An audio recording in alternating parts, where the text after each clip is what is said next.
Hi hello friends, എല്ലാ കൂട്ടുകാർക്കും നാളത്തെ പ്രൊമോ റിവ്യൂയിലേക്ക് സ്വാഗതം. അങ്ങനെ വണ്ടിയിൽ പോകുന്ന സമയത്ത് ശ്രുതിയും അശ്വിനും ഒന്നും രണ്ട് പറഞ്ഞിട്ട് പരസ്പരം ചെറിയൊരു വാക്കുതർക്കം പോലെ ആകുവാണ്.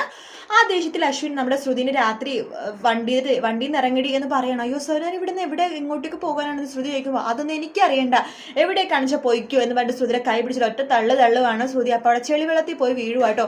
അതിനുശേഷം വണ്ടി എടുത്തിട്ട് അശ്വിൻ പോകുവാണ്. ശ്രുതി പാവം എങ്ങനെയൊക്കെയോ രാത്രി പേടിച്ച് വീടെത്തിക്കഴിയുമ്പോഴേക്കും പ്രീതിക്ക് വല്ലാത്തൊരു വിഷമം. കാരണം അച്ഛനും അമ്മേനെയും കടക്കണിയിൽ നിന്ന് രക്ഷിക്കാൻ വേണ്ടിയിട്ടാണല്ലോ ശ്രുതി ഇത്രമാത്രം കഷ്ടപ്പെടണമെന്ന് ആലോചിച്ചിട്ട്.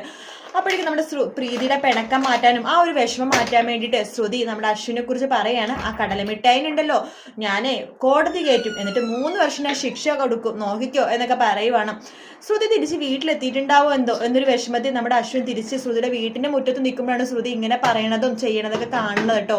നമ്മുടെ അശ്വിനെ കുറിച്ച് കുറ്റം പറയണത് 3 വർഷം ജയിലിൽ കിടത്തും എന്നൊക്കെ പറഞ്ഞത് നമ്മുടെ അശ്വിൻ കേൾക്കുവാണ്.